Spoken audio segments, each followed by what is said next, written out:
안녕하십니까 믿음의 형제자매 여러분.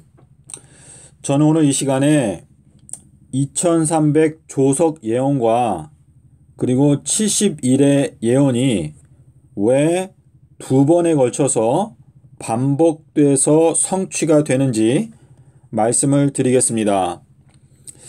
먼저 2300 조석 예언에 대해서 생각해 볼 때 다니엘서 8장 13절 14절에 보시면 2300 조석이라고 표현이 되어 있습니다. 저녁과 아침이다 라고 하는 뜻인데, 창세기 1장에서 저녁이 되며 아침이 되니 이는 첫째 날이니라 라는 표현이 있는데, 이 조석이라고 하는 표현을 쓰게 되면 2300 달로 성취가 된다는 해석이 가능해지게 됩니다. 저녁이라고 하는 뜻은 점점 어두워진다 라고 하는 뜻이고, 아침이라고 하는 것은 점점 밝아진다 라고 하는 뜻인데, 저희가 이 달의 모습을 보게 되면 초승달에서 보름달로, 보름달에서 금음달로 이렇게 달의 밝기가 변화하는 모습이 아침과 저녁의 모습과 흡사하기 때문에 이 조석이라고 하는 표현을 쓰게 되면 2300년으로 한번 성취가 되고 2300 달로 또 한 번 성취가 된다는 것을 깨닫게 될 수가 있는 것입니다. 다니엘서 12장 12절에 보시면 1335일이 있죠. 이렇게 2300일이라고 표현을 해 놓았다면 2300 달로 해석하는 것은 불가능하게 됩니다. 그래서 하나님께서 다니엘서 8장을 말씀하실 때는 2300 저녁과 아침이다 라고 하는 표현을 사용하신 것인데, 이 8장 13절에 보시면 성도들의 짓밟힘이 언제까지 계속됩니까? 라고 물어봅니다.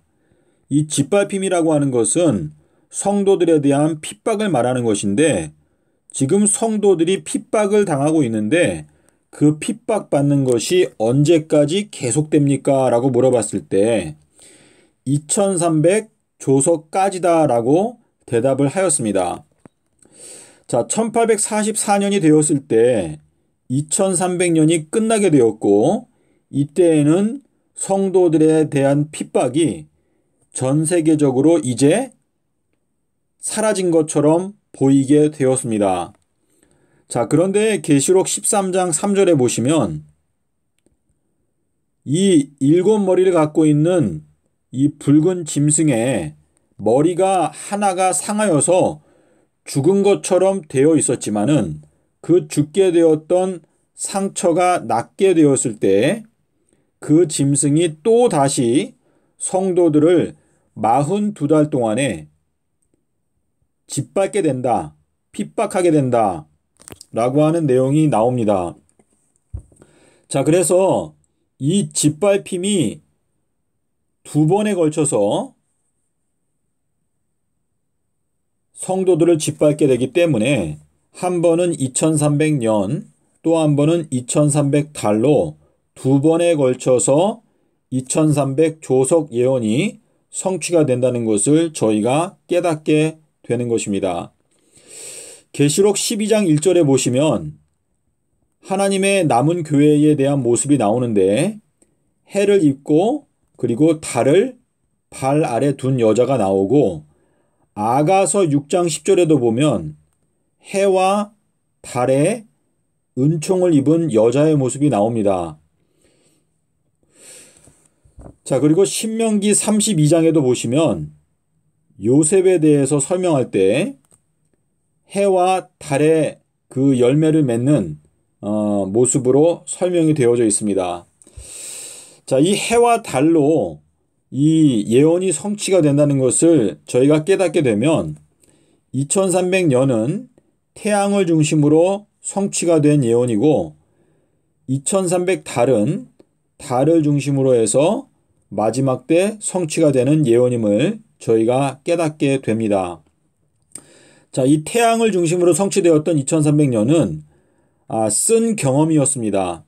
이 쓴 경험은 마라, 출애굽기 15장 22절에 보시면 이스라엘 백성들이 마라에 도착해서 그 샘물을 먹었을 때 샘물이 쓰기 때문에 그 물을 먹을 수가 없었습니다.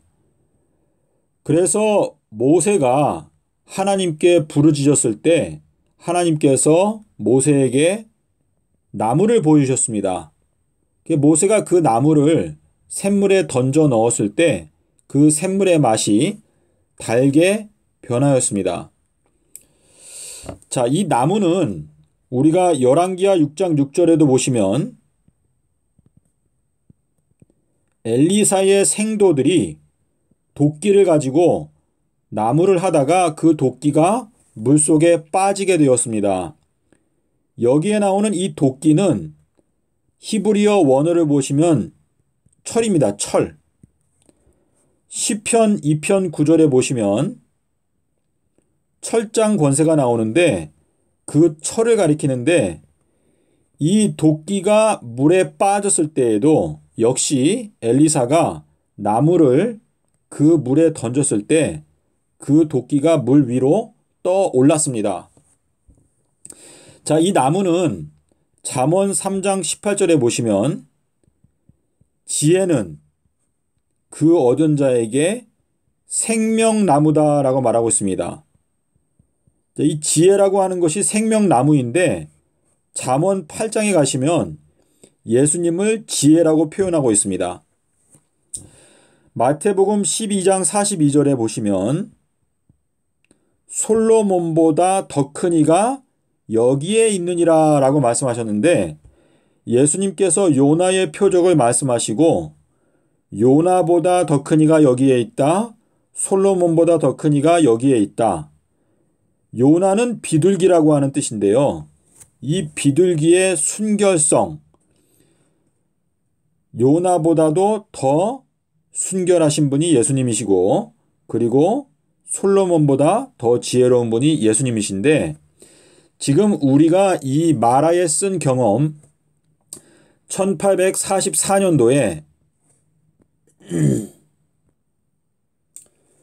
이 1844년도에 재림운동이 있었는데 많은 사람들은 이때에 예수님이 재림하실 줄로 기대를 했는데 예수님이 오시지 않았습니다. 그리하여 그때를 우리가 쓴 경험이라고 쓴 경험이라고 저희가 표현을 하는데요. 이 쓴 경험이 어떻게 달게 될 수 있는가? 그것은 마태복음 12장 40절에 나타나 있는 이 요나의 표적, 인자가 땅 속에서 삼낮 삼밤을 지내리라 라고 하는 그 말씀을 저희가 깊이 있게 연구하게 되면 이 2300년이라고 하는 이 예언이 이제 마지막 때에 2300달로 또 한 번 성취가 된다는 것을 하나님께서 저희들에게 깨닫게 해 주시는 것입니다. 이 마태복음 12장 40절을 여러분께서 연구하시게 되면은 요한복음 2장 19절부터 21절에 나타나 있는 내가 3일 동안에 이 새 예루살렘 성을 건축하겠다. 3000년이라고 하는 기간 동안 내가 새 예루살렘 성을 건축하겠다라고 하는 이 말씀을 깨닫게 될 수가 있습니다. 자, 그래서 이 마태복음 12장 40절이 중요한 것이고요. 결국은 저희가 이 말세에 광야 생활을 하는 것과 다름이 없는데 1844년도에 있었던 쓴 경험을 어떻게 하면 달게 만들어서 우리가 엘림이라고 하는 오아시스에 도착하게 될 수 있을까? 자, 이스라엘 백성들이 마라의 쓴 물을 경험하고 나서 그 다음에는 엘림에 도착했는데 여기에는 샘물이 12개가 있고 종려나무가 70주가 있다고 그랬습니다.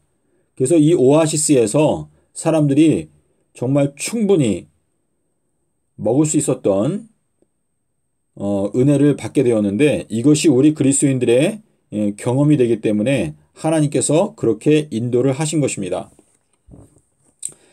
자, 그래서 지금 여기 2300달이라고 하는 것은 한 달은 29.531입니다. 그래서 29.531로 계산을 해서 2300달이 지나가게 되는데 2030년 3월 4일까지 요 3월 4일까지가 2300달이고 요 3월 4일이 바로 1290일의 끝입니다.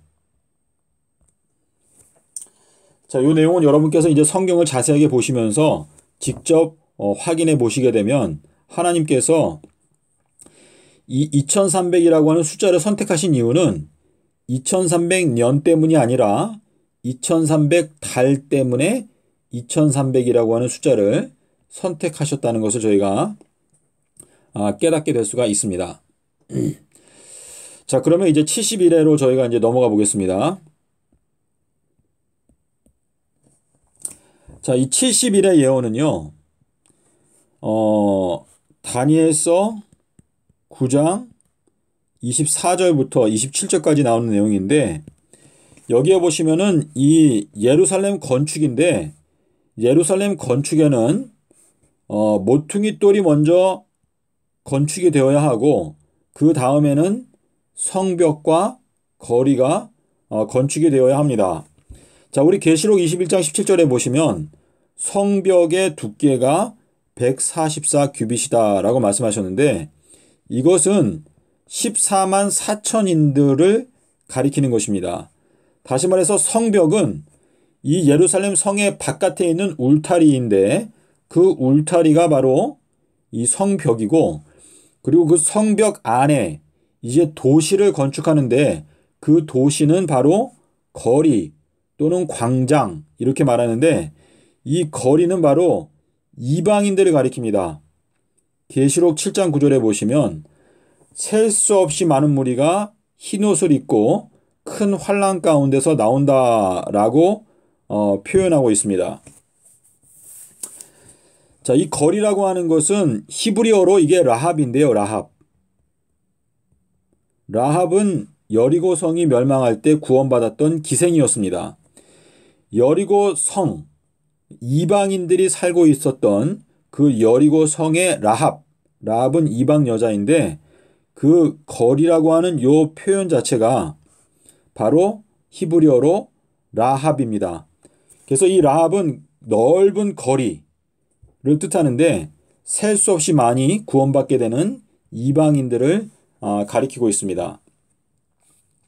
자, 지금 이 69일에 그리고 69윤달, 하나는 태양을 중심으로 또 하나는 달을 중심으로 성취가 되는데, 이 모퉁이돌 건축과 성벽과 거리의 건축의 차이점은, 이 모퉁이돌 건축은 69일에가 지나고 난 후에 건축이 됩니다. 69일에 후에. 자, 왜냐하면 다니엘서 9장 26절에 보시면 62일의 후에 메시아가 끊어져서 없어지게 된다라고 말했습니다.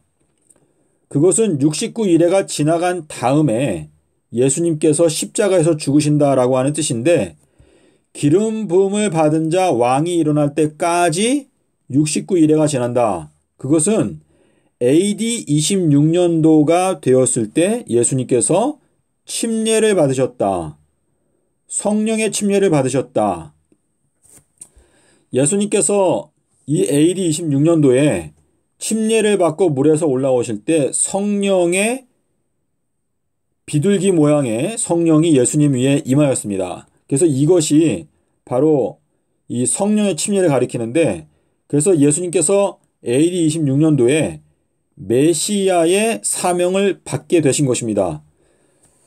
자, 예수님께서 성령의 침례를 받고 나서 곧바로 십자가에 죽으셔도 되지만, 만약에 십자가에 죽으시고 그냥 바로 승천하시게 되면 이 땅에 아무도 남아있지 않게 되고 어느 누구도 예수님의 기별을 전할 사람이 없습니다.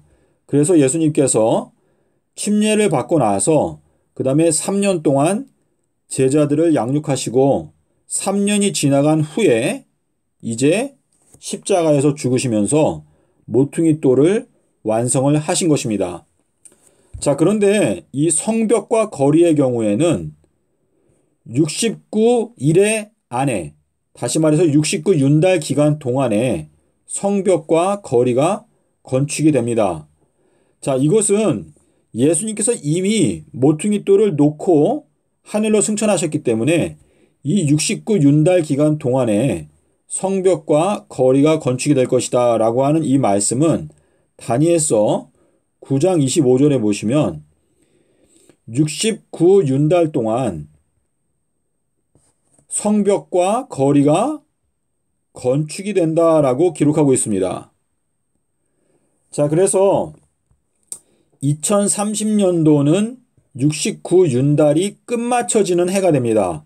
그래서 이 2030년도에 성벽과 거리, 다시 말해서 14만 4천인들과 흰 무리가 완전히 완성이 되는 것입니다. 그래서 여러분께서 꼭 기억해야 되시는 것은요. 모퉁이돌 건축은 69일회가 지나간 후에 십자가에서 완성이 되었고, 그리고 성벽과 거리는 69윤달 기간 동안에 건축이 끝난다라고 하는 것을 기억하시면 되겠습니다. 자, 그래서 여러분께서 이 윤달이 끝나는 것은요, 2030년 4월 3일 날 69윤달이 끝나는데 요 4월 3일이 이제 성도들이 부활하게 되는 날입니다. 자, 그리고 이제 여러분께 2030년 4월 18일이 1335일의 끝이다라는 것을 제가 여기 적어놨는데요. 다니엘서 12장 10절부터 12절에 보시면 악한 자는 아무도 깨닫지 못하지만 오직 지혜로운 자는 1335일을 깨닫게 된다라고 말씀하셨기 때문에 여러분께서 이 1335일을 연구하고 깨닫게 되지 아니하면 여러분은 미련한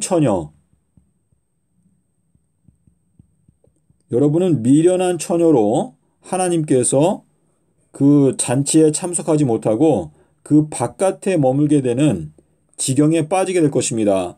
그러므로 여러분께서 2030년 4월 18일이 1335일의 끝인지 직접 스스로 하나님께 나아가서 지혜를 구하면서 연구를 해 보십시오. 하나님도 하나요, 주도 하나요, 또 성령도 하나다라고 말씀하셨는데요.